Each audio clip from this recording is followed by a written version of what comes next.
I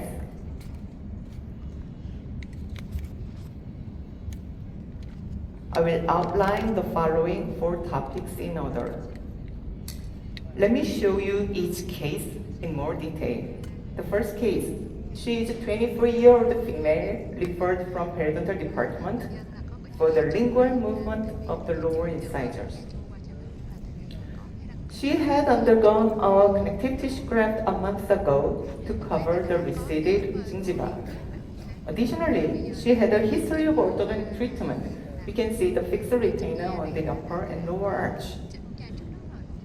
On the panoramic radiograph, you can see that all 4 third molars are present, and look at the CBCT images. Lower incisor had a very thin symphysis. From the lateral cephalogram, we identified that she had a skeletal class 2 with hyperdivergent profile.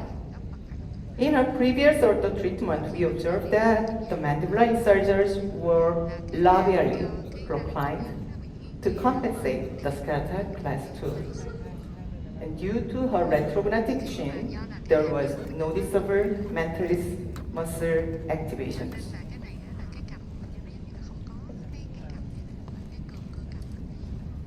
On the cone beam images, we confirmed significant labioversion of the lower incisors and also observed minimal alveolar bone on both lingual and buccal sides. I particularly focused on the lip incompetency. When there is a lip incompetency, the mentalis muscle is over-activated to close the lips, which stretches the labial gingiva. Therefore, even though this patient had a history of gingival graft, the over-activation of the mentalis muscle could cause the grafted tissue to recede again. There's a case report. The gingival recession was relapsed even after connective tissue graft because of the tension of the mentalis muscle. So I tried to resolve her mentalis muscle activation by decreasing the vertical dimension. If a patient has a lip incompetency, then we can notice that the patient has a mouth breathing, then surface dehydration and reduced salivary flow, also gingival inflammation and irritation. So we notice that formation of plaque mostly composed of acid forming and acid colorable species. So the treatment goal for this patient is to resolve lip incompetency. This approach would help prevent further recession.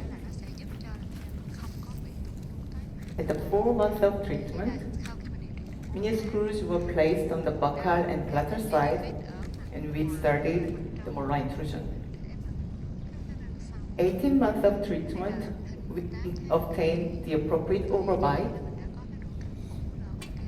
but still we are doing the total arch intrusion to decrease the anterior facial height, eventually to relieve the lip incompetency.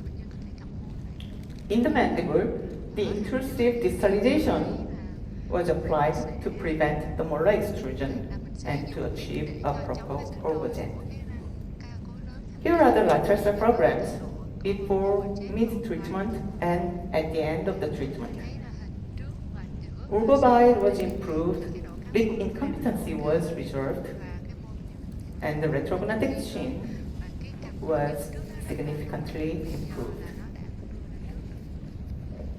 I was concerned about the relapse because molar intrusion was notorious for the relapse. So intentionally, I prolonged the treatment for about 30 months to prevent the relapse of the intruded teeth. This is the deboned panoramic radiograph. There's no noticeable root resorption. Root parallelism was also good. Let's superimpose the lateral cephalograms before, during treatment, mid-treatment, and after the treatment. We notice that counterclockwise rotation of the mandible, which improves the lip incompetency. In the post-treatment facial photographs, the retrognatic profile and lip incompetency showed a significant improvement compared to the initial photographs. By treating the whole maxillary dentition, the mandible rotated counterclockwise. Occlusion was improved, and most importantly, the potential risk of further gingival recession was dramatically reduced. Comparing the before and after the result, we observed an improvement of retrographic chin profile, a decrease in the chin-neck angle. I focused on this chin-neck angle. As a result, these common issues found on the lip incompetence patients were completely resolved. Let's move to the next case. She is 20-year-old female, same region, referred from the periodontal department for the lingual movement of the tooth number 3-2. She also had a history of ortho treatment. She had a treatment with extraction only the upper premolars. Despite having a fixed retainer on both arches, maxillary and mandibular arches, the lower left lateral incisor exhibited significant gingival recession. Through the cephalogram, we also noticed that this patient also had a skeletal class 2 with hyperdivergent profile.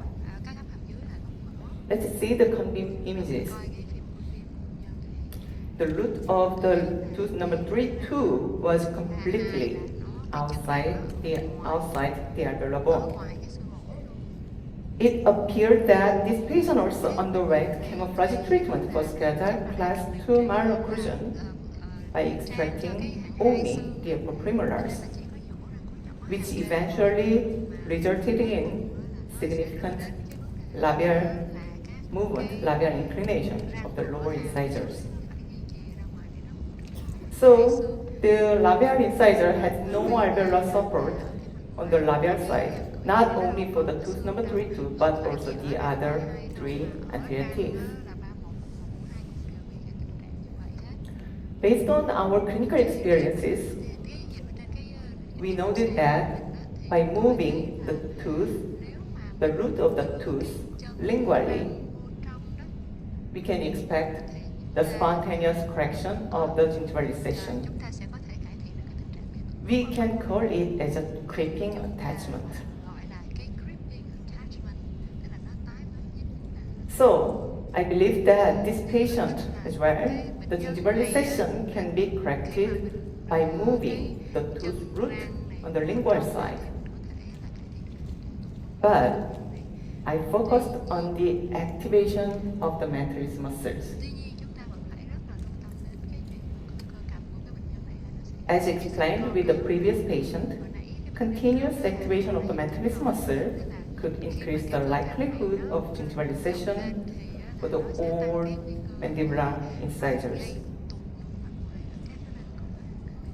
During the conbeam imaging, she did not contract her lips to close her upper and lower lips, so we can see the gap between the upper and lower lips.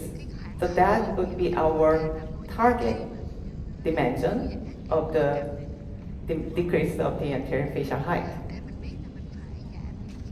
Not only focusing on the target tooth, only one tooth, but also targeting the whole dentition and also enhancing the oral health. We try to persuade the patient, convince her patient why the comprehensive treatment, not only the partial treatment, is necessary for her long-term health. During the initial phase of the treatment, the bracket of the maxillary anterior teeth was intentionally selected to deliver the lingual rootstock of the tooth number 3-2. After obtaining the appropriate position, we replaced it with the same bracket as the other teeth. By correcting the root position, you can see the creeping attachment occurred. Spontaneous correction of the gingival recession. What did we do? The only thing that we did is moving the teeth, moving the root to the alveolar bone. That's all. Around 12 months of treatment, we actively began the total arch intrusion in both the maxillary and mandibular arches. I try to minimize the number of minuscles when I do the total arch intrusion. Finally, I think I get the conclusion that this would be the minimal number of the minuscles. On the vocal side, there are 2 minuscles on each side. On the plantar side, there is 1 minuscule in each side. And also, there is 1 minuscule on the lower arch. The upper arch, we try to deliver the dual minuscule. We try to deliver the total arch intrusion using the dual minuscules, not using the single minuscules. Because dual minuscule can deliver the total arch into the backward and upward. But with a single minuscule, it's likely to extrude the anterior teeth about 1.5 millimeters. So that's why I try to use the dual minuscules on the buccal side and to prevent the extrusion of the plantar cusp, I put the minuscules on the plantar side. And also, this type of patient has a vertical discrepancy, long face, weak muscle force.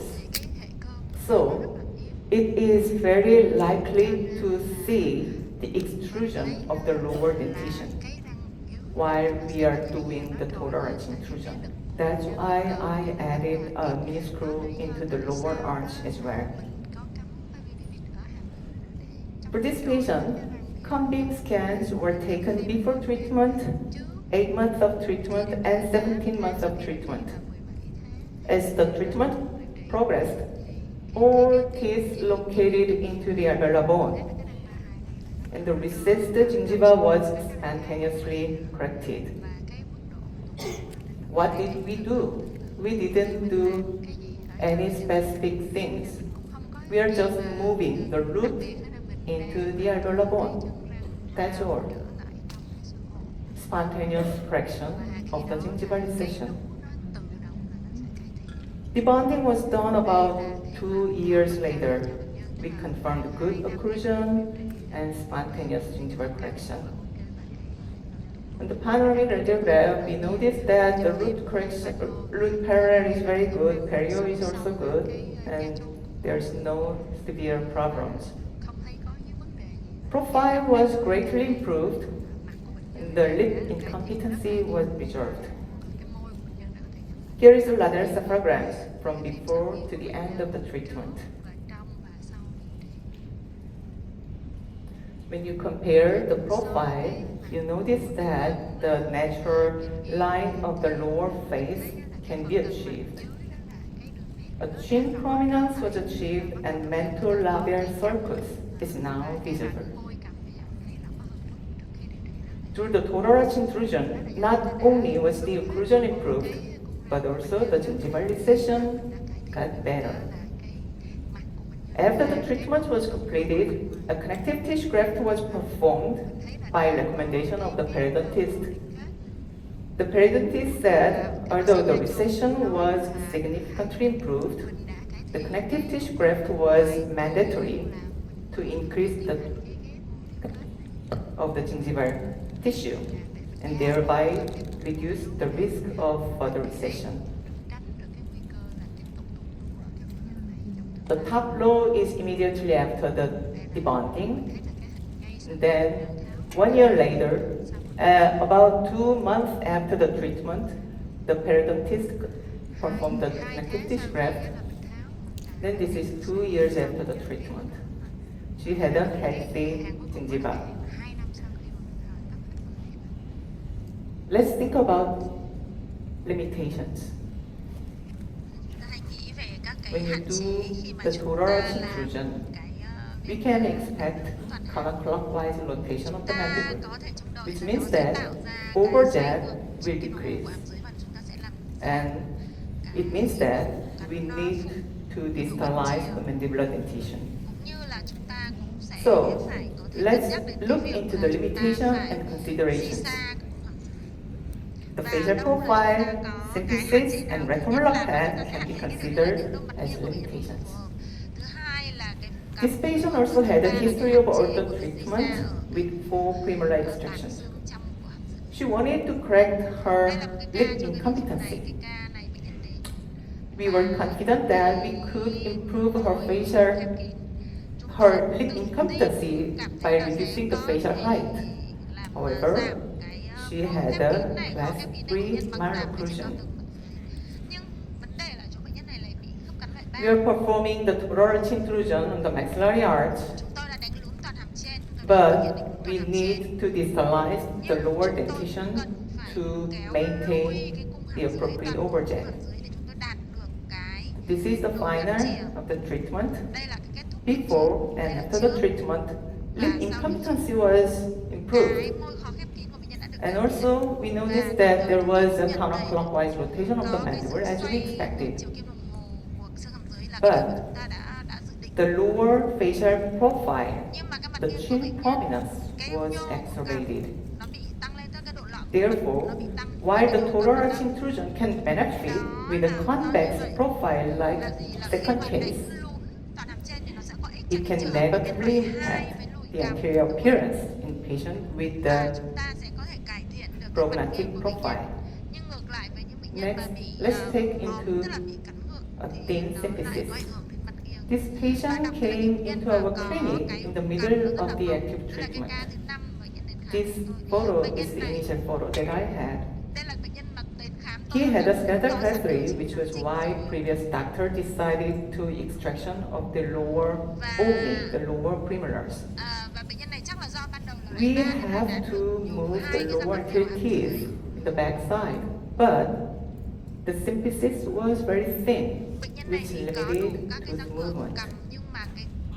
To improve the anterior combine and lip incompetency, we had to introduce the posterior teeth to decrease the vertical dimension.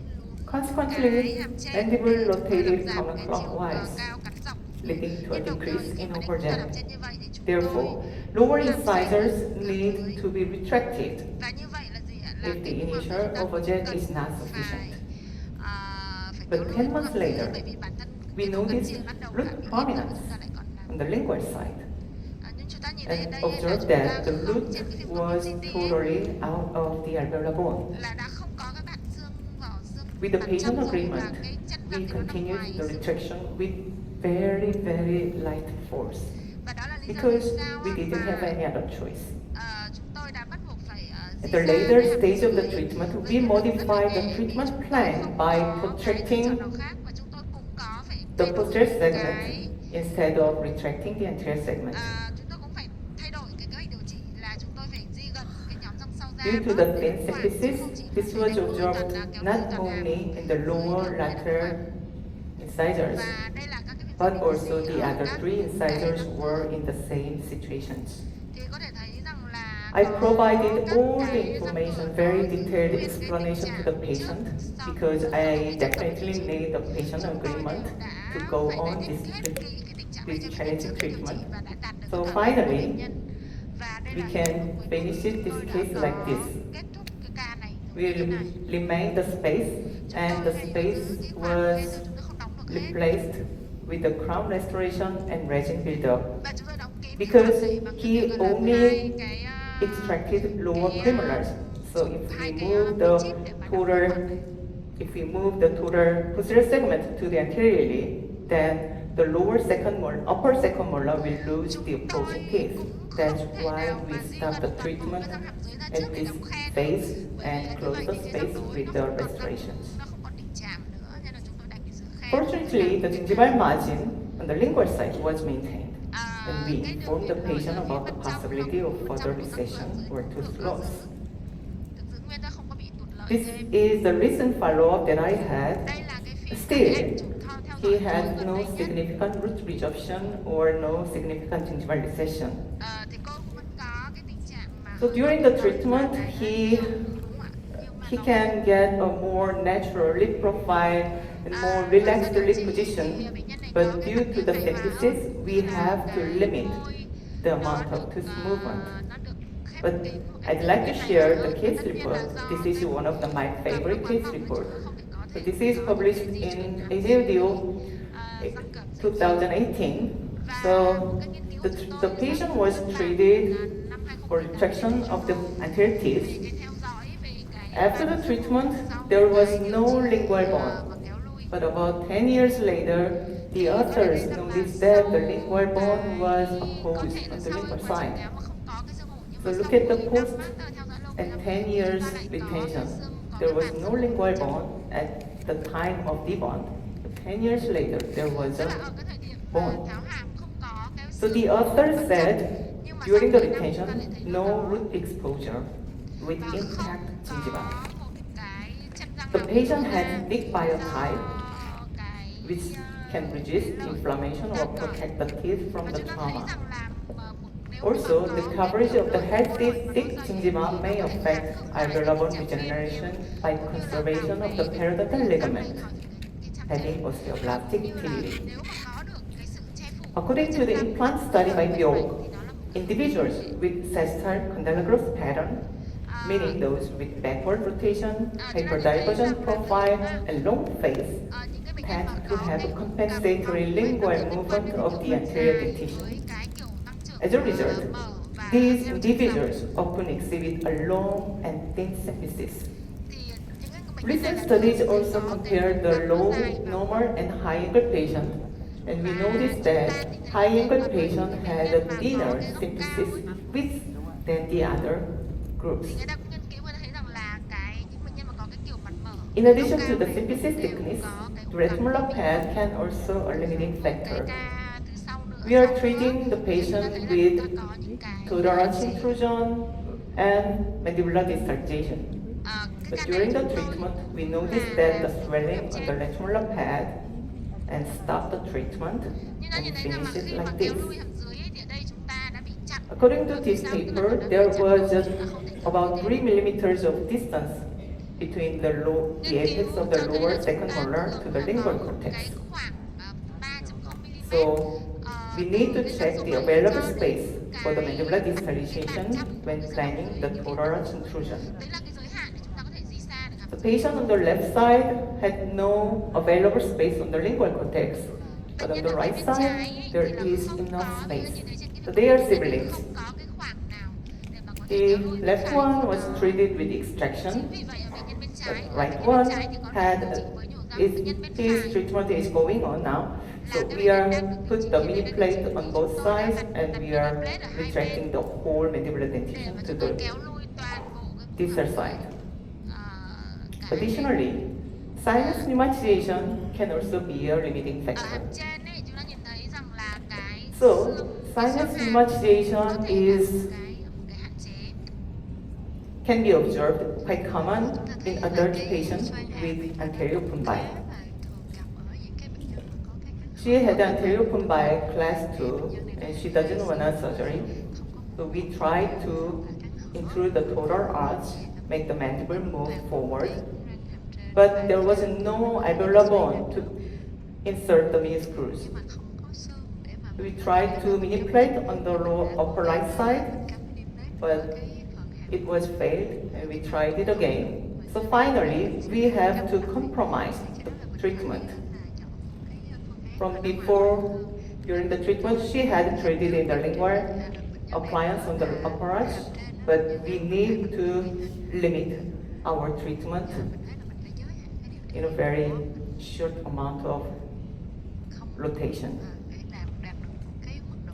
The amount of mandibular rotation can vary depending on the amount of intrusion and also patient individual skeletal pattern.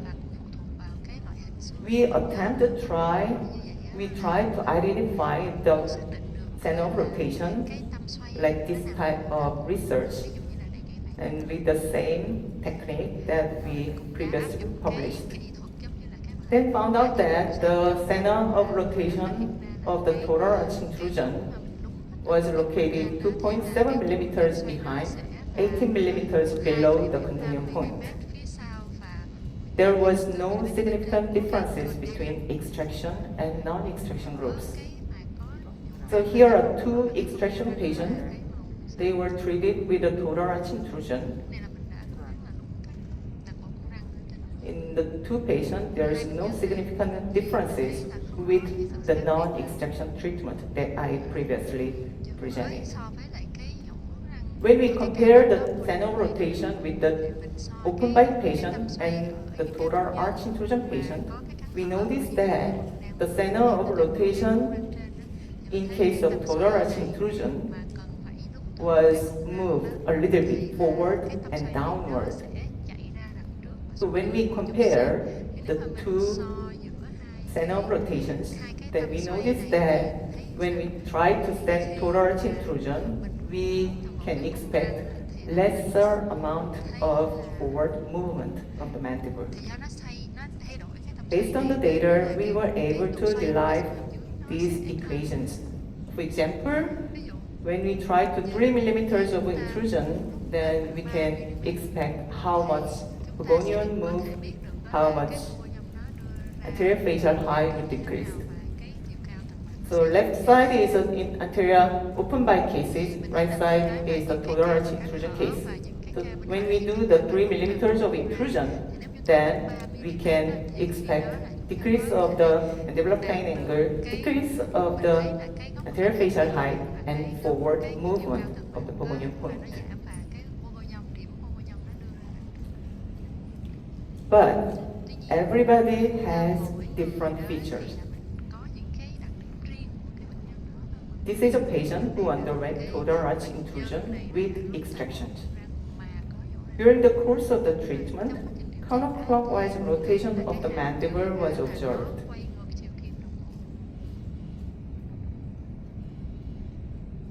However, we observed that the amount of counterclockwise rotation gradually decreased over time. In other words, it appeared as if the mandible was gradually moving backward. When we superimposed the final stage of the treatment, we confirmed that the mandible was indeed slightly displaced posteriorly. During the final stage of treatment, we are doing finishing stage. We did not do the active total intrusion.